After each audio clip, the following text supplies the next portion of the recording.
Jangan coba-coba Anda mati, jangan berani-beranian Anda mati, kecuali mati dalam keadaan Islam, dalam keadaan Muslim. Karena mati selain Islam, selain Muslim adalah kematian yang tidak diterima oleh Allah Subhanahu Wa Taala. Naudzubillah, summa naudzubillah min dzalik. Mudah-mudahan belum terlambat saya mengucapkan taqabbalallahu minna wa minkum kepada bapak-bapak dan ibu-ibu sekalian. Semoga tahun depan kita masih diberikan kesempatan oleh Allah bertemu lagi dengan Ramadan, dengan suasana yang berbeda, dengan presiden yang berbeda. Amin, amin ya rabbal alamin.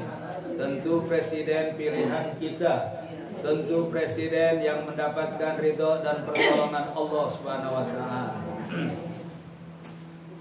Juga kepada Ibu Ustazah Sarifah dan rombongan jamaah umroh dari Al-Itqan, saya mengucapkan selamat datang kembali ke tanah air.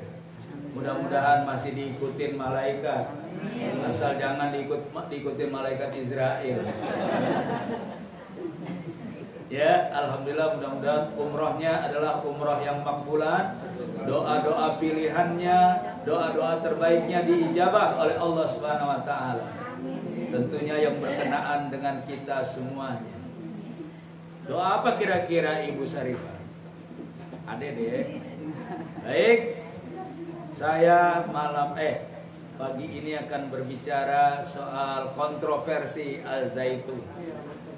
Ini ketuanya ini namanya Syekh Panji Al-Zaitun, Syekh Panji Gumilang, ya, yang membuat umat jadi sesat dalam tanda tanya.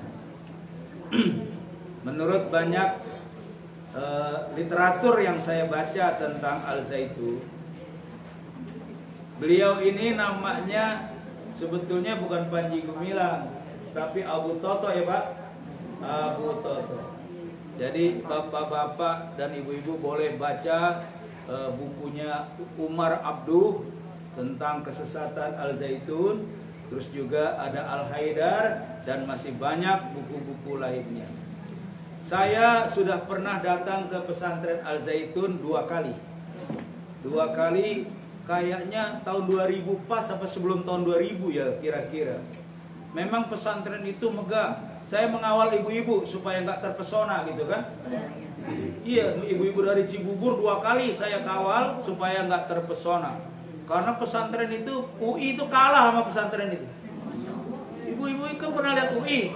Kalah itu. Ini pesantren terbesar di Asia Tenggara, Al-Zaitun. Lapangannya kayak Old Trafford. Bapak-bapak pernah ke Old Trafford, Manchester? Itu lapangannya kayak begitu. Lapangan bolanya, saya pegang rumputnya, Masya Allah, asli lapangannya itu bukan main.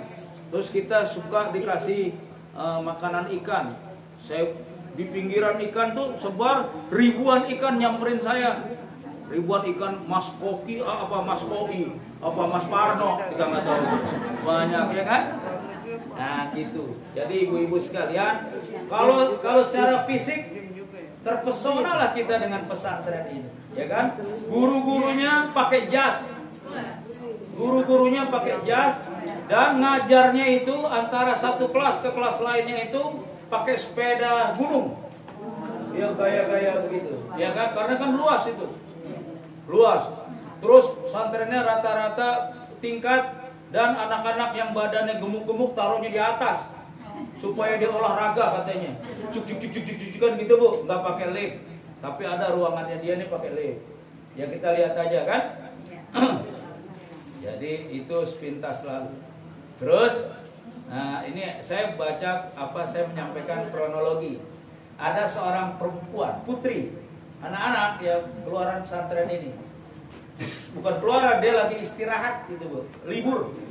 Masuk ke rumahnya, kira-kira beberapa hari, dia tanya sama ibunya, Bu, baju-baju saya kemana katanya? Baju kamu? sudah saya cuci. Ibu kan kafir, nggak boleh nyuci baju saya, menyentuh baju saya. Ibunya yang beranakin dia dikata-katain kafir, bapaknya dipanggil sama ibu. Pak, lihat anak kamu ngomong apa ini? Kita dikafir-kafirin. Kenapa? Ibu masih ada di negara Indonesia. Kami negara Islam Indonesia, Al-Zaitun, presidennya dia ini kan begitu. Waduh, kita ngeluarin duit jutaan hanya untuk dikafir-kafirin sama anak kandung kita. Itu pakaiannya dibakar sama dia. Karena udah disentuh oleh seorang ibu yang kafir, kata dia. Ngeri kan lu ya? Makanya kalau kalau pilih-pilih pesantren harus punya referensi dulu lah gitu. Sama Ibu Syarifah, sama Pak Haji Zul, sama Pak bapak-bapak yang lain. Baik, kita lihat Bu ya. Nah, ini kontroversi yang pertama. Itu yang saya garis merah itu perempuan. Itu perempuan. Ya, garis merah itu. Nah, ini di depannya itu dia yang jadi imam, perempuan. Sebelahnya orang yang kagak bisa berdiri itu, jadi pakai bangku. Nah. Pimpinan Pondok Pesantren Al-Zaitun, Syekh Panji, dalam video singkatnya menyampaikan beberapa statement menyusul video sebelumnya tentang kegiatan yang ada di pondoknya. A. Sholat berjamaah dengan saf yang longgar.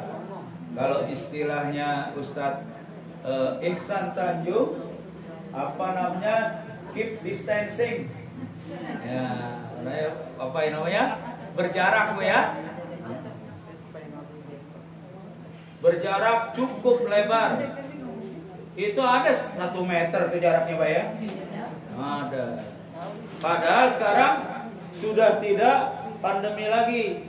WHO sudah 2 minggu ini sudah menganggap dunia ini udah kelar. Tapi kalau Indonesia masih ada vaksin, masih ada bekepan begini, itu karena barang dagangan itu belum habis terjual. Ya? Jadi kan, Masya Allah. Nah, ada seorang perempuan di saf depan di antara para pria. Bayangin Ibu. Coba ibu-ibu kira-kira berada di depan itu. Sebelahnya ini ada Ustadz Ihsan Tanjung, sebelahnya ada Ustadz Anuri, risih loh ya, risih. Kalau ibu-ibu orang beriman, ya kan? Tapi kalau Nikita Mirzani malah nyariin Pak Zul. Tapi Pak Zul kan udah di poster oleh malaikat. Baik.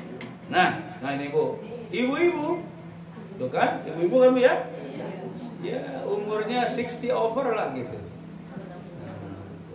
Dia pakai pecinya tuh gaya Pak Zul tuh, peci gaya Minang tuh Pak Zul. Nah, yang ada melengkungnya kan, gaya Minang. Itu kalau di Malaysia juga laku loh peci begini. Saya pernah dibagi tapi nomor 8, saya 9, kagak cocok. Ya kan, taruh aja di rumah. Baik. Ini ibu-ibunya. Adapun di dalam video singkat pimpinan Al-Zaitun yang kini bergelar Syekh itu antara lain, kata dia nih, sholat berjamaah bagi perempuan di saf depan dengan kaum lelaki itu urusan perempuan itu sendiri. Yang mau di depan ya silahkan di depan, kata dia, silahkan aja. Jangan dong, kita kan emansipasi, kata dia. Bayangin ini Bu, ya. Sholat berjamaah dengan saf longgar menurutnya atas perintah Al-Quran, kata dia. Ayatnya yang mana Pak Panji? Nah, ini dia nih. A'udzubillahi minasyaitonirrajim. Ini ayatnya katanya. A'udzubillahi minasyaitonirrajim. Ya ayyuhalladzina amanu idza qila lakum tafassahu fil majalis fafsahu yafsahillahu lakum wa idza qila suzu famsuzu yarfa'illahu alladzina amanu minkum walladzina utul ilma darajat wallahu bima ta'maluna khabira. Hai orang-orang yang beriman, apabila dikatakan kepadamu berlapang-lapanglah dalam majlis, ya, berlapang-lapanglah dalam majlis, maka lapangkanlah. Niscaya Allah akan memberi kelapangan untukmu. Dan apabila dikatakan berdirilah kamu, maka berdirilah. Niscaya Allah akan meninggikan orang-orang yang beriman di antaramu dan orang yang diberi ilmu pengetahuan beberapa derajat. Dan Allah Maha mengetahui apa yang kamu kerjakan. Surat Al-Mujadilah ayat Sabaleh 11. Kita lihat Bu ya. Nah, ini sabnya. Sanggahan untuk poin kedua, di mana perempuan berada di saf depan bersamaan dengan laki-laki, sesungguhnya ini menyelisihi sunnah atau melawan sunnah Nabi.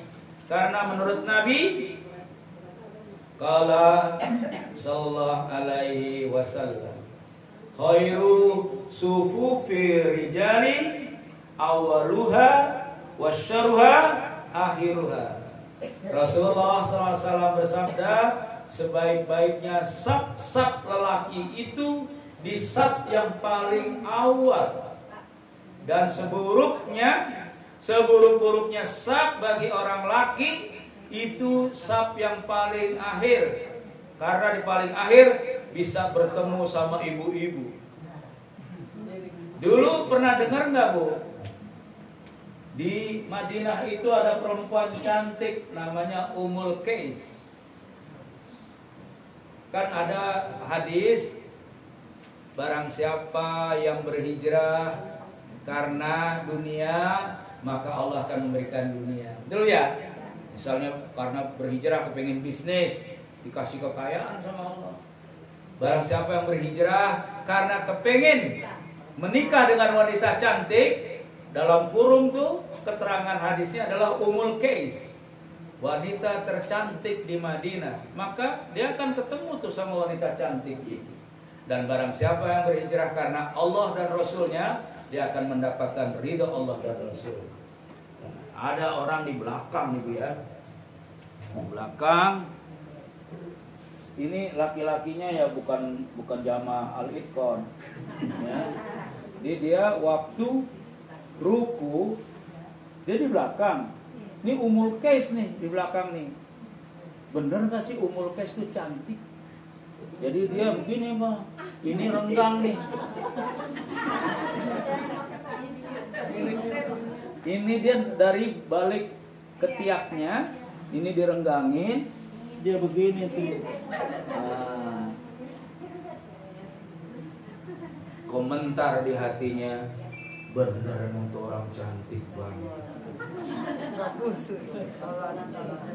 Orang Madinah ibu-ibu, ya Allah, ya, Masya Allah.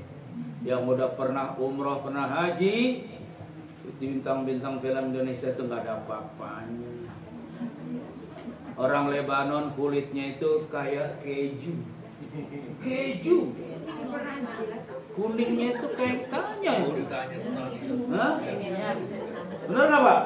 Tuh bapaknya baik, setuju. Nah, ini di zaman Nabi. Makanya yang namanya Aisyah itu disebutnya Al-Humairah, pipi yang kemerah-merahan kayak mangga mengkel yang lagi gelayutan tuh, ya kan? Bayangin kalau saya nih ngeliat orang Arab cantik, ini Aisyah kayak begini, Fatimah kayak begini, bahkan Khadijah pun seperti itu. Itu Saya pernah sama uminya Ibu Agis tuh, Umi Fadlun. Dia ketemu sama perempuan di Arab itu, umurnya 65 kayak 30 tahun. Katanya rahasianya apa Umi? Mandi sebelum subuh. Jadi kira-kira 3:30 itu udah mandi. Kalau kita kan mandi setelah subuh. Terus Bu, cuci mukanya itu pakai minyak zaitun yang hijaunya itu kereng Bu. Kalau yang kita punya kan hijaunya itu kayak belauk, agak-agak lemah itu. Di sana kan asli pakai begitu. Itu orang-orang Arab. Ini apalagi yang dibilang sama Nabi loh, Ummul Qais. Enggak, padahal Ummul Qais tuh udah punya anak. Tapi tuh banyak orang yang pengen hijrah karena pengen sekedar melihat Ummul Qais yang ada di Madinah itu. Nah, makanya kata Nabi, saf yang paling jelek buat orang laki-laki itu di belakang. Karena bisa ngintipin Marisahak. Nah, mirip siapa Bu? Udah tua ya, siapa ya? Marisahak kan seumuran sama saya itu. Ya kan? Tahun 62, ya kan? Ibu-ibu tahu nggak orang pakai jilbab itu kecantikannya nambah 25-30%. Iya banyak loh ibu-ibu. Giliran kita lihat nggak pakai jilbab, waduh kan kesian gitu ya. Makanya jaga itu jilbab sampai kita meninggal dunia. Kadang-kadang mohon maaf, kalau orang laki masuk masjid ketika dia udah jadi mayat. Orang perempuan pakai jilbab ketika dia udah jadi mayat juga kan dijilbabin orang-orang. Ya Pak, giliran udah mati lu baru pakai jilbab, neng. Ya, baik ibu-ibu sekalian, saya balik lagi. Sebaik-baik saf bagi lelaki itu adalah saf yang paling awal, seburuk-buruk saf bagi lelaki adalah paling akhir, dan sebaik-baik saf bagi perempuan, ini kata Nabi loh, resmi, adalah yang belakang Bu. Paling belakang. Ya. Ada yang menerjemahkan saking belakangnya keluar masjid. Ya bolehlah kalau sholat Idul Fitri Bu ya. Nah, seburuk-buruk saf bagi perempuan adalah di saf yang paling awal karena bisa ngelihat Raffi Ahmad. Hadis riwayat Imam Muslim, Abu Dawud, Tirmidzi dan Nasai. Mau dipotret Bu? Silakan, nggak bayar. Baik, teruskan ya. Nah ini sanggahan untuk dalil yang diutarakan oleh Tuan Syekh dalam sholat berlonggar-longgar atau tidak rapat. Ini Quran surah Al-Mujadilah ayat itu, sesungguhnya dalil tersebut bukan untuk sholat berjamaah. Ada kata-kata untuk urusan majelis taklim, sebagaimana bunyi ayatnya fil majalisi, di majelis-majelis. Jadi yang disuruh berlonggar-longgar itu di majelis-majelis taklim, bukan di masjid. Majelis taklim, ketika masjid jadi majelis taklim boleh dilonggar-longgarin, tapi ketika dia bersolat berjamaah nggak boleh. Ya, oleh karena itu harus kita katakan bahwa dalil Tuan Syekh tersebut jaka sembung bawa kue, tidak sambung, tidak nyambung Tuan Syekh. Nah, ntar bawa golok yang lain lagi. Kalau Pak Zul orang Padang semuanya bawa golok aja. Baik bapak-bapak dan ibu-ibu sekalian. Jadi ini ya sanggahannya ini. Berlonggar-longgar itu bukan sholat, tapi berlonggar-longgar itu lafaz ayatnya fil majalisi, di majelis-majelis taklim. Ya. Oleh karenanya itu dalil itu dipakai untuk sholat berjamaah ya jaka sembung bawa kue. Agak sambung Tuan Syekh, agak nyambung Tuan Syekh. Baik, yang selanjutnya. Nah, ini buku di bawah bendera revolusi. Udah pernah lihat buku ini Bu ya? Ini tulisan tangannya Bung Karno di bawah bendera revolusi. Kalau orang-orang dulu tulisannya kayak begini, miring, sek gitu kan, ya. Di bawahnya itu Insinyur Soekarno. Nah, ini ada apa namanya jilid pertama, cetakan kedua nih Pak, bukunya ini. Subhanallah, ya kan? Kan kata dia ketika ditanya, mazhab lo apaan? Kok perempuan boleh bareng-bareng sholat dengan lelaki? Mazhab lo apaan? Kok sholat berlonggar-longgar? Kata dia, mazhab dia Bung Karno katanya. Iya, Bung Karno. Mazhab dia adalah mazhab saya Bung Karno katanya. Ini apa namanya Bu? Politis, karena kan sekarang orang-orangnya Bung Karno yang berkuasa. Betul nggak Bu? Jadi dia berlindung supaya tidak mendapat gempuran dari umat Islam yang lain. Baik, tapi kita lihat, sedangkan sanggahan tentang mazhab, ya, Tuan Syekh Panji mazhabnya adalah Bung Karno, sang proklamator RI. Karena konon dia kenal dengan Bung Karno, pernah berjabat tangan dengannya waktu dia SD kelas 3. Kelas 3. Panji Gumilang itu umurnya 76 sekarang. Yang tadi itu umurnya 76. Mestinya orang 76 itu udah mikirin bagaimana husnul khotimah gitu ya. Kalau kata orang Purwokerto aja pecicilan. Ya kan, aja pecicilan. Bojone wong aja dijawil-jawil, jangan. Rika wis tua, ya kan? Wis 76 ya kan tua loh, Pak. Nah, harusnya kalau orang Jawa itu usia 50 aja harus sudah senang ketuhanan. Yang perempuan 50 itu harus senang ketu, harus sudah kerudungan. Nanti habis 50, 51, 52, 59, suwidak, sewaktu-waktu tindak, ya Bu ya. Nah, sewaktu-waktu berangkat, sewaktu-waktu berangkat mari ngendi Kang? Anggur ben dumadi. Nah, karena konon dia kenal dengan Bung Karno waktu SD kelas 3 dan berkenalan langsung dengan pemikiran yang ditulis Bung Karno dalam bukunya Di Bawah Bendera Revolusi. Jadi kumpulan hadisnya itu adalah Di Bawah Bendera Revolusi. Nyentrik banget Pak ya. Nah, lagi-lagi jaka sembung juga ini Pak Zul. Ya, ini jaka sembungnya udah terlambat bawa ketupat lebaran ya. Ya kan? Masa hanya pernah berjabat tangan dalam usia SD kelas 3. Kelas 3 itu kira-kira umur 8 tahun. 8 atau 9 lah. Ya. Sebagai mazhabnya katanya. Padahal Hasan, Ibu kenal Hasan ya? Hasan itu guru Persis. Pendiri Persis, Pejagalan Bandung, Persatuan Islam, yang dijadikan guru agamanya oleh Bung Karno.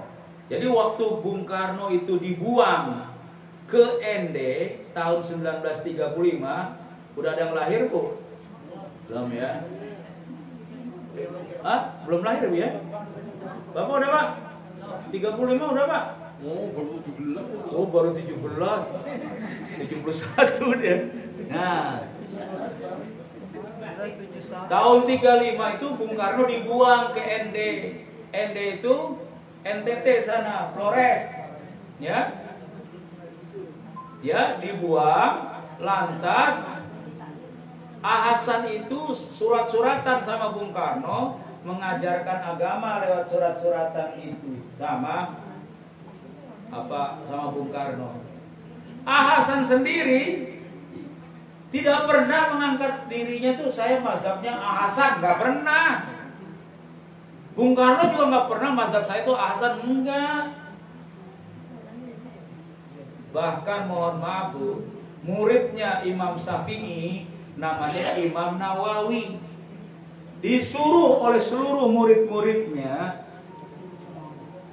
Ustadz Nawawi, mendingan antum bikin mazhab sendiri katanya. Jadi Nawawi itu udah kelasnya Itu yang nulis apa tuh Bu ya? Nawawi itu. Hadis Arba'in, ya kan? Itu kan sangat fenomenal itu. Dia diangkat oleh murid-murid pinter-pinternya. Udah, Ustadz Nawawi bikin mazhab setelah Syafi'i, mazhab Nawawi. Dia nggak mau. Apa kata dia? Aku lebih aman berada di bawah Imam Syafi'i. Aman. Bukan mau, kita dakwah tuh bukan mau jadi cari-cari pengikut, nggak usah. Saya dakwah dari dulu ikut guru-guru saya nih, seperti Husain Umar, almarhum. Beliau bilang, saya dakwah nggak cari pengikut, yang penting nyampe nih kebenaran. Ya Pak, mau ada ngikutin mau nggak itu urusan belakangan itu. Ya, ada yang belain kita, kagak juga apa-apa, ada menyandang dana atau kagak, nggak ada urusan. Yang penting sampaikanlah yang benar ini walaupun pahit. Kulil haqqa walau kana muron. Sampaikan yang hak itu walaupun pahit. Pahit bagi kita yang menyampaikan dan pahit bagi mereka yang mendengarkannya loh. Orang dengerin orang-orang ngomong yang benar, itu kalau yang hatinya rusak, waduh, pahit. Di Indonesia menyampaikan kebenaran, kata Dr. Ihsanuddin Nursi, taruhannya nyawa ibu-ibu. Pernah nggak dengar Hermansyah? Hermansyah itu tetangga saya nih di Depok. Dia ahli IT dari ITB. Dia menyampaikan bahwa chatting Habib Rizik dengan Firza Husein itu palsu, hoax. Di tengah jalan di apa namanya? Di tol ada rombongan anak-anak NTT bawa golok dibacok dia. Alhamdulillah dia nggak mati, dibawa ke rumah sakit Hermina Depok. Dikepung tuh rumah sakit Hermina sama anak-anak FPI. Takut resiko lebih tinggi lagi. Alhamdulillah waktu itu Letnan Kolonel, bapak-bapak kolonel Angkatan Darat mengevakuasi Pak Hermansyah ke RSPAD Gatot Subroto supaya aman. Kalau nggak ini bisa bahaya Indonesia. Novel Baswedan itu menyampaikan kebenaran, buta matanya, disiram air keras. Makanya ibu-ibu kalau menyampaikan kebenaran jangan keras-keras. Ya, pelan-pelan aja. Neng, pakai jilbab Neng, pelan-pelan. Neng, sholat malam Neng, pelan-pelan aja. Kalau begini nih, ini kan kita berada di dalam zaman yang antah berantah loh, ya kan? Tentara aja ditusuk di Bandung, lehernya ditusuk sama Cina. Bayangin itu. Sekarang salah-salah parkir, gitu doang ya kan? Polisi jegat Cina, polisinya diomelin sama tuh Cina. Kamu tahu nggak siapa yang nyuruh saya lewat sini? Bos kamu. Kamu macam-macam, saya turunin pangkat kamu. Waduh, Cina ngomong begitu. Indonesia ini. Polisi kita menggigil, kita melihatnya gemet-gemet, apa? Gigi kita adu sama gigi yang lain tuh. Graham ketemu Abraham. Ya kan? Ada yang merah. Iya. Abraham apa Graham ya? Saking kita, ya Allah ke polisi. Ya, kita lihat di medsos ada Kapolsek diomel-omelin tuh sama Cina. Kamu anjing, kamu astagfirullah. Dia menyampaikan kebenaran. Resikonya bukan main. Nyawa. Hati-hati nih Bu. Ya. Apa? Sabar tahun 24. Nah, sabar tahun 24 kata Bapak ini. Baik. Jadi Ahasan sendiri tidak pernah mengaku dirinya pembawa mazhab. Ibu-ibu dulu tuh Ahasan itu kayak orang-orang sekarang nih. Orang-orang kayak NU gitu ya dulunya tuh. Dia kalau butuh 2 kula. Kalau nggak 2 kula nggak mau. Dulunya Hasan begitu. Dia kan India Singapura dia itu aslinya. India yang tinggal di Singapura. Tahun-tahun sebelum tahun 35 dia bertemu dengan Ustadz Ahmad Surkati. Ibu tahu? Ahmad Surkati itu pendiri Al-Irsyad. Al-Irsyad itu Muhammadiyahnya orang Arab. Ya kan?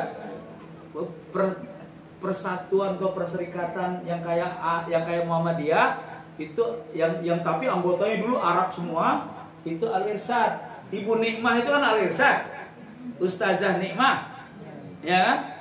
Guru saya nih Salim Basyarahil, Sekjen Al-Irsyad tingkat nasional. Dia berhenti waktu itu karena dipaksa menerima asas tunggal, dia berhenti itu. Luar biasa Al-Irsyad. Hasan ketemu di sebuah pernikahan di Surabaya, berdebat sama Ahmad Surkati dari Isya sampai subuh. Pas subuh taslim Hasan sama Ahmad Surkati. Taslim, akhirnya dia mengikuti apa yang disampaikan oleh Ahmad Surkati. Jadilah dia pendiri Persis, lebih keras daripada Ahmad Surkati. Ya Pak ya? Nah jadi kita itu lihat-lihat dulu. Baik, selanjutnya, nah ini orangnya. Ini salamnya nih, salam Nazi Pak. Terus dia kemarin, ini kan Nazi ini kan? Iya. Hitler.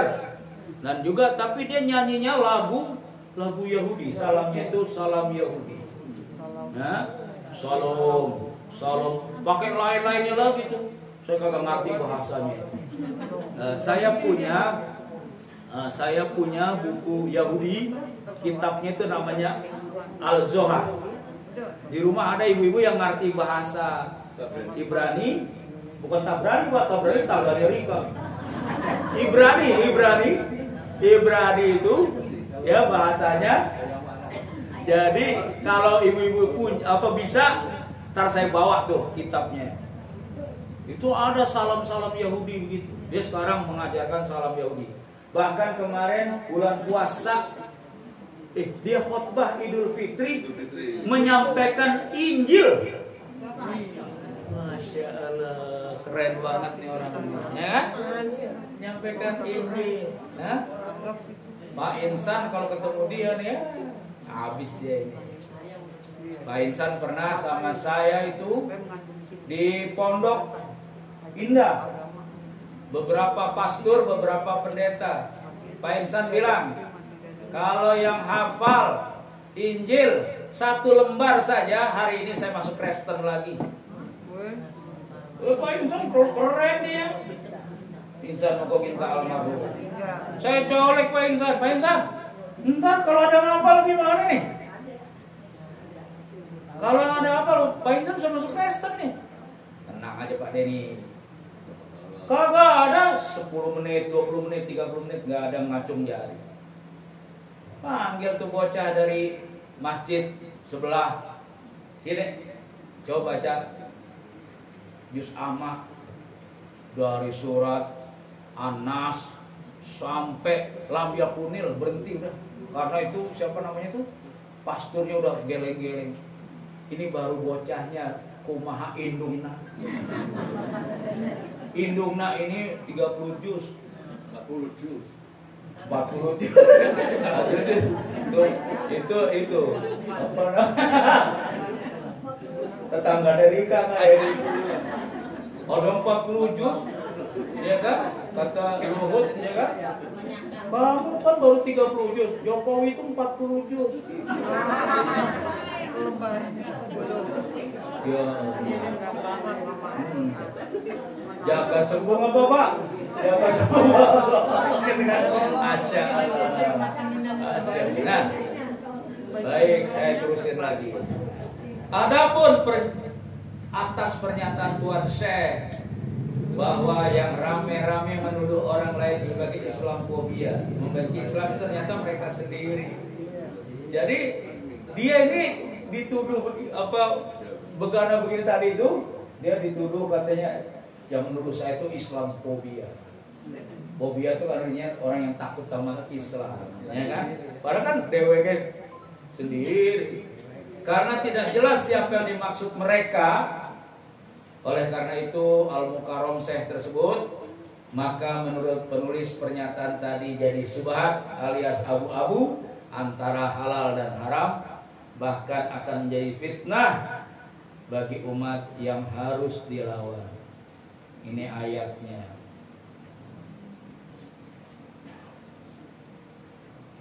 Wa qatiluhum hatta la takunna fitnah wa yakuna dinulillah fa in tahau fala udwana illa ala zalimin. Dan perangilah mereka. Dulu Ustadz Atian Ali Muhammad Dai yang dari Bandung itu, yang FUUI Pak ya namanya Pak, apa Forum Ulama dan Umat Islam Indonesia itu di Bandung, nangis pidatonya itu untuk menggempur mereka ini. Tapi tidak mempan. Di belakangnya itu luar biasa. Yang meresmikan itu Habibie. Yang datang itu saya lihat tulisannya Tutut. Yang di belakangnya lagi ada Wiranto. Bahkan Hendro pun mengatakan, kalau ada yang berani mengusik-musik Al Zaitun, saya gebuk, kata Hendro. Coba itu gimana Pak? Ya? Terus juga SBY juga di belakangnya. Itu lapangan bolanya itu dari Akbar Tanjung. Stadionnya namanya Akbar Tanjung namanya. Stadion Akbar Tanjung. Jadi mereka ini gimana Bu? Nah, mereka ini sebetulnya aslinya itu kan tadinya namanya tuh Bu, dulu namanya kenal NII nggak ibu-ibu ya? NII itu Negara Islam Indonesia. Aslinya pendirinya adalah Kartosuwiryo. Kartosuwiryo itu saking nakutinnya, orang Jawa kan nggak ada namanya anak Kartosuwiryo sampai hari ini. Anak orang kan? Oh, orang. Sampai hari ini orang Jawa tidak ada yang namanya Kartosuwiryo, enggak. Saking takut ngakunya aja. Nah, kalau Kartone banyak, Soekarto. Itu ada dokter di dekat Cilodong namanya Dokter Soekarto. Itu terpun, Bu. Dokter dukun. Jadi karena dukunnya lebih laku daripada dokternya. Suwiryo banyak, kalau Suwiryonya banyak. Kalau Wiknyo tukang bakso Pak, bakso ini. Terkenal Bu ya? Ya namanya tukang jalan itu banyak. Dan perangilah mereka hingga tidak ada fitnah lagi, sehingga ketaatan itu semata-mata hanya untuk Allah. Jika mereka berhenti dari memusuhi kamu, maka tidak ada permusuhan lagi kecuali terhadap orang-orang yang zalim. Al-Baqarah 193. Jadi kan dulu gini Pak, Kartosuwiryo bikin KW itu, ada KW 1 komandemen wilayah itu namanya, KW 2, KW 3. Nah kalau Abu Toto alias Panji Gumilang ini KW 9, KW 9. Nah kenapa dibikin Al Zaitun? Ini kayak bikinan juga pemerintah Orde Baru waktu itu dibikin supaya orang-orang radikal itu ngumpulnya di Al Zaitun Pak. Sama seperti Hillary Clinton pengakuannya bikin ISIS. Ingat Bu? ISIS itu bikinan saya, kata Hillary Clinton. Jadi Islam garis keras dari mana aja, termasuk dari Indonesia ke Syria, ke Irak, masuk ke ISIS. Untuk diapain? Dihabisi. Kalau enggak dibiayai, kalau enggak di apa namanya? Di rumah gitu ya. Kayak begitu. Jadi Al Zaitun itu seperti itu. Baik ibu-ibu. Nah, ini lagi pendiri Al Zaitun rencanakan perempuan jadi khotib. Nyentrik nggak tuh? Ya? Nah, kita ini supaya tahu aja Bu, supaya ntar nggak kaget-kaget, ya kan? Masih dengan pernyataan dari Syekh Panji Gumilang, pimpinan Pondok Pesantren Al Zaitun, dalam videonya ketika ada kunjungan dari Kemenak. Kemenak itu Kementerian Agama Indramayu beberapa hari yang lalu. Kata Syekh Panji, sebentar lagi Pondok Al Zaitun akan ada khotib Jumat dari pelajar putri alias santriwati perempuan. Terserah kata dia, Kemenak mau marah atau enggak, saya nggak peduli. Menteri Agama, ya Menteri Agama kan tahu sendiri ya. Nah, banyak orang error kan. Sebab menurutnya, kenapa perempuan dianggap amat najis kata dia. Jadi orang perempuan itu menurut dia sabnya taruh belakang, nggak boleh azan, nggak boleh khotib, ya itu dianggapnya najis kata dia. Kenapa perempuan terbelenggu jadi budak dalam morality kata dia. Wah kan, kelihatannya dia ngangkat-ngangkat perempuan ini supaya ibu-ibu merasa terwakili. Nah nih, ini ruangannya loh, ruangan pesantren kayak istana kan. Nah ini ruangan, ini guru-gurunya. Pernyataan Panji Gumilang tersebut tidak bisa dianggap enteng. Karena sebagai pondok pesantren yang cukup ngetren, banyak anak-anak santri yang merasa keren belajar di pondoknya. Padahal jika mengikuti ajaran-ajarannya yang menyimpang dari Quran dan hadis, peluang untuk sesat sangat mungkin terjadi. Seperti rencana Tuan Panji yang akan menjadikan pelajar putri perempuan untuk bertindak sebagai khotib Jumat dengan alasan karena dia tidak ingin menganggap perempuan itu najis. Padahal Nabi SAW tidak mengajarkan, tidak menyunahkan perempuan untuk jadi khotib Jumat. Islam tidak mengajarkan menganggap perempuan itu najis, karena sesungguhnya berbicara tentang perempuan haid saja, bukan perempuannya yang najis, tapi darah haidnya lah yang najis, haram dibawa sholat, termasuk haid tersebut haram hukumnya mendirikan sholat. Yang najis itu darahnya, bukan perempuannya. Kalau saya lihat di buku Parasit Akidah ibu-ibu ya, itu perempuan-perempuan kayak dari Hindu, kayak perempuan Yahudi, itu kalau ada perempuan yang haid, misalnya bayangannya itu kena nasi gitu loh, itu nasinya harus dibuang. Bayangannya kena buah-buahan, kena suguhan, harus dibuang. Najis katanya. Apakah gila itu? Coba kalau ibu-ibu begitu semua habis isi kulkasnya, dibuang semuanya. Gak makan bapaknya anak-anak. Lo boleh makan di warteg sono. Masya Allah ya, ibu-ibu dan bapak-bapak sekalian yang mulia.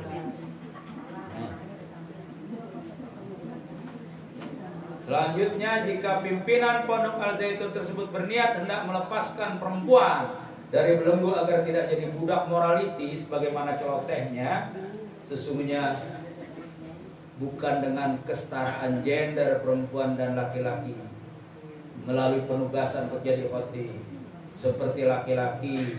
Sebab walaupun banyak perempuan-perempuan hebat di zaman Nabi, Aisyah, Fatimah, Zainab binti Jahsy, itu kan jago-jago tuh perempuan itu, nggak pernah jadi khotib di zaman Nabi itu. Saya pernah ngaji sama Ustadz Kiai Haji Khalil Ridwan. Pernah dengar ya? Yang punya pesantren di Sungai. Ada, Sungai sini ya? Nah, kata beliau dulu dia masih muda. Sekarang kan udah meninggalkan golongan hitam, dia udah putih. Ya, jenggotnya udah putih. Kata beliau, ada orang perempuan nanya, ya, kenapa perempuan gak pernah jadi nabi? Kenapa perempuan gak pernah azan? Kenapa perempuan gak pernah jadi khotib? Kalau Ustadz Khalil Ridwan kan orangnya Betawi, Tebet, lucu dia. Kalau misalnya nih sekarang yang jadi azan muazzinnya itu Ike Nurjana, kata dia waktu itu perempuan apa, preman-preman pasar di sop paling depan, kata dia. Kan kalau bapak ini kan hayya ala shalah kan gitu, Ike Nurjana hayya ala shalah kan gitu loh. Bro, tuh laki-laki pada datang. Mau sholat? Bukan. Mau liatin Ike Nurjana. Apalagi waktu itu Nika Ardila masih hidup. Kalau dia yang azan coba. Terus nih lagi Bu ya. Besok khotibnya sekarang Holil Ridwan. Besok Marisaha katanya. Ya Marisaha waktu itu lagi tok. Ya kita kan ngaji dari muda Bu. Bukan dari tua ya kan. Ini ada yang cemburu yang padahal Marisaha itu lah orangnya cemburuan Bu. Ya begitu. Ini juga hati-hati ya. Marisaha itu orangnya cemburuan.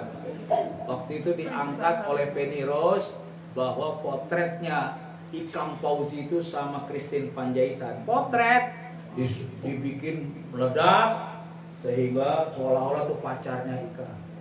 Muara Penny Rose. Tahu nggak Bu? Penny Rose bikin begituan, akhirnya dia yang bercerai gitu. Jangan suka bikin yang aneh-aneh.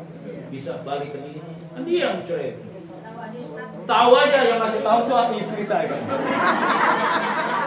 Baik, saya terusin Bu ya, saya terusin lagi. Besok yang jadi khotib apa khotibah Ibu ya? Khotibah ya?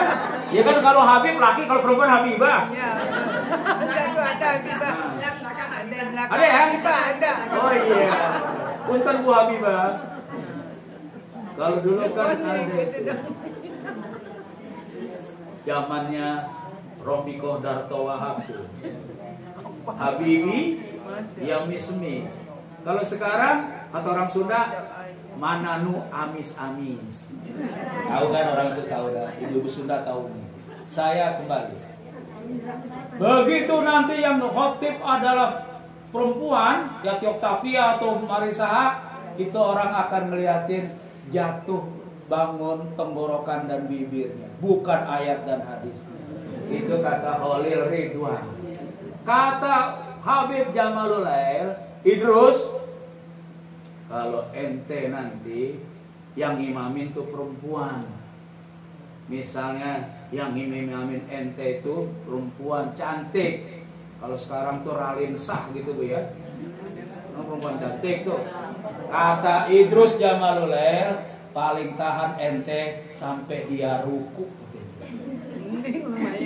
Paling tahan ente sampai ruku. Lah ruku kan pakai mukena. Mukena kan rata-rata tipis. Dia ruku. Itu Pak Slamet begini.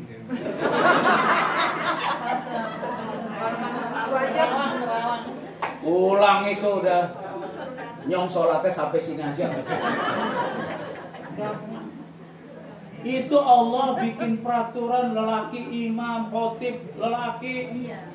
Itu bukan maksudnya apa-apa. Yang dijaga adalah kesempurnaan perempuan itu. Yang dijaga itu adalah kesucian orang perempuan itu. Bukannya emansipasi, kesamaan gender. Kesamaan gender, emansipasi kata perempuan-perempuan Arab, perempuan Islam. Kenapa emansipasi ada di Eropa pertamanya? Karena ente biasa diperlakukan rendah oleh orang-orang laki di Eropa. Kami enggak.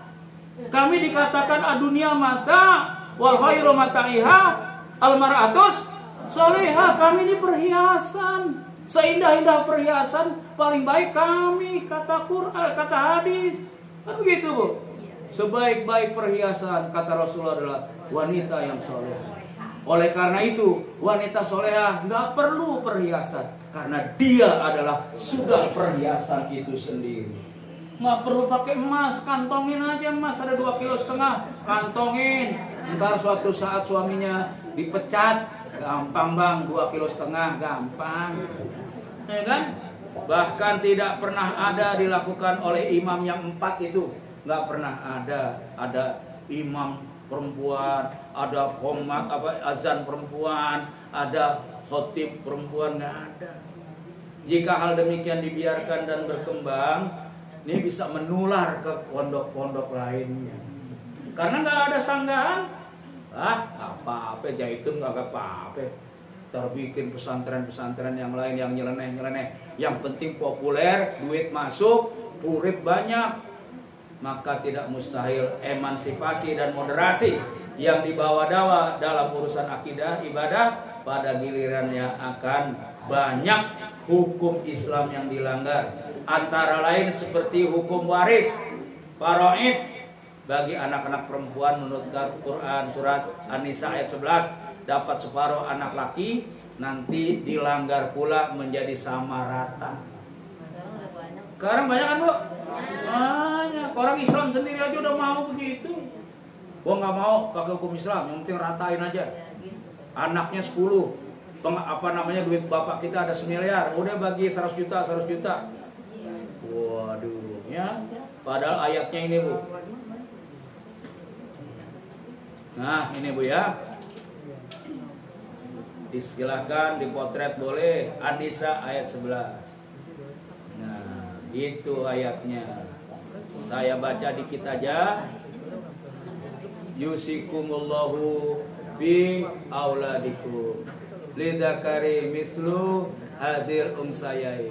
Allah mensyariatkan bagimu tentang pembagian pusaka untuk anak-anakmu, yaitu bagian seorang anak laki-laki sama dengan bagian 2 orang anak perempuan. Nanti ini dilanggar. Orang khotib udah dilanggar, azan dilanggar, apalagi cuman begini yang gak kelihatan kemana-mana.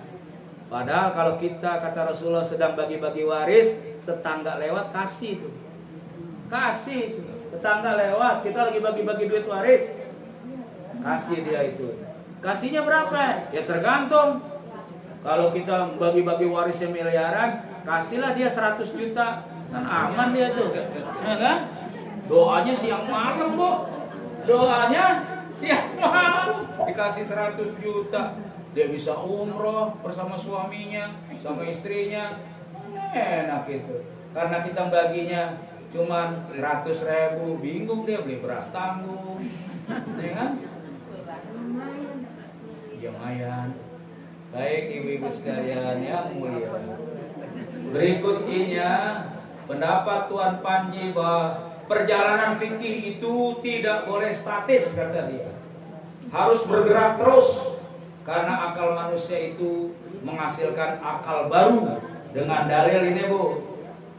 Adinu aklun. Ladina limala aklalahu. Agama itu akal, kata dia. Tidak ada agama bagi orang yang gak berakal. Harus saya sampaikan pada Tuan Syekh bahwa yang dimaksud adinu aklun itu artinya bukan harus sesuai dengan akal, bukan boleh diakal-akalin. Ya Bu ya? Memang agama itu buat orang berakal. Orang yang kagak gila, maksudnya orang gila kan gak boleh sholat Bu. Bebas dia gak boleh puasa, orang dia kagak ada akalnya. Adinu aklun, betul. Tidak ada agama buat orang yang gak berakal. Masya Allah. Tapi tidak boleh diakal-akalin. Tidak boleh diakal-akalin. Misalnya sederhana Bu, kalau kita mau ke Bandung, kan jauh nih Bu, 200 kilo. Itu gak boleh kita johornya itu ditarik asar itu di rumah kita ini. Tidak boleh. Wadribu artinya sudah cengengek mobil, cengengek itu kan udah artinya udah dalam perjalanan. Kita boleh tuh nanti sampai pertengahan Bandung, misalnya sampai Subang, kita baru boleh untuk melaksanakan sholat yang dijamaah itu. Tapi bukan di sini, itu ngakal-ngakalin namanya. Udah harus sudah jalan. Kemarin kan ponakan saya mau ke Purwokerto. Kamu ngapain kok sholat lagi? Sholat ini, Ustaz. Sholat apa namanya? Sholat jamaah asar ditarik. Nggak boleh. Jalan dulu. Itu suratnya ada Bu ya. Tadi rumah lihat surat An-Nisa ayat 101. Itu perintah untuk mengqashar sholat, baik di jamak takhir atau di jamak takdim. Yang penting jalan dulu, melakukan perjalanan dulu, melakukan safar dulu. Nggak boleh diatur-atur di sini. Karena kalau kita menjamak-jamak sholat tidak ada alasan, kata Nabi, engkau telah membuka salah satu pintu neraka untukmu. Hati-hati ya, jangan main aja. Karena itu agama harus selalu sesuai dengan akal. Sahabat Ali bin Abi Thalib pernah berkata, jika agama itu, ibadah itu diatur oleh akal, maka kenapa Nabi SAW mengajarkan mengusap sepatu dalam wudhu di bagian atasnya, padahal yang kotor kan bagian bawahnya. Itu kalau akal-akalan, harusnya yang diusap itu telapakannya. Buya Hamka pernah ditanya sama anak UI, orangnya MIPA, sok matematis, sok orangnya rasional. Buya, Islam ini nggak masuk akal, tidak rasionalis. Bagaimana? Masa yang kentut pantatnya, yang diwudui, yang dibasuh, dicuci mukanya? Oh itu, kata Buya Hamka nih. Sini nak, kata Buya Hamka. Kan Buya Hamka pakai bakyak. Zaman itu bakyak kan top kan? Itu anak UI itu jempolnya diinjek sama Buya Hamka. Des! Jempolnya. Teriak dia. Au, gitu kan? Kenapa yang ku injek jempol kau, yang teriak mulut kau?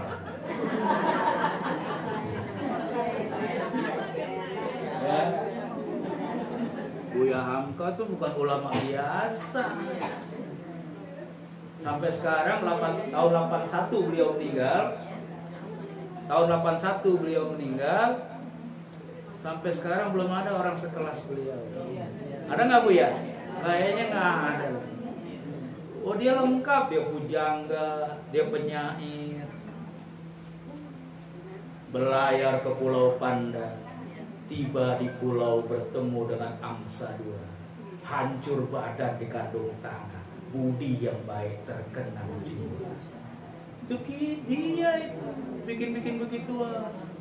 Kalau kita kan kagak, ijo-ijo daun rambutan, nasi kering kolong jembatan, tahu jodoh tahu bukan, yang penting sering kelihatan. Itu orang Betawi. Ustadz itu bukan hanya sekedar beginian. Kata istri saya juga nih, Ustadz itu harus bisa mandiin mayat, harus bisa turun, harus bisa, mohon maaf, termasuk melamar anak perempuan. Bukan buat Ustadz, buat murid Ustadz. Nah, melamar, saya itu udah sering. Sekarang ini kan zaman berkembang Bu. Ada yang saya di Bojong saya itu, di daerahnya Ibu Agis itu dulu dianggap Ustadz aliran sesat. Iya, karena kita kan modern segala macam. Tetapi begitu anak-anaknya pada kuliah, mereka punya kenalan perempuan yang kerjanya bapaknya di wali kota, ibunya kepala sekolah. Itu kalau melamar ustadz-ustadz lokal nggak mau mereka. Ini kelasnya Pak Denny. Jadi kita dakwah lewat gitu-gituan juga sekarang. Harus bisa ibu-ibu tadi itu hijau-hijau daun rambutan apalin. Buat melamar anak-anak, iya Pak Jul segala macam ini kan. Dalam kehidupan kan harus begitu tuh. Melamar dan menerima lamaran.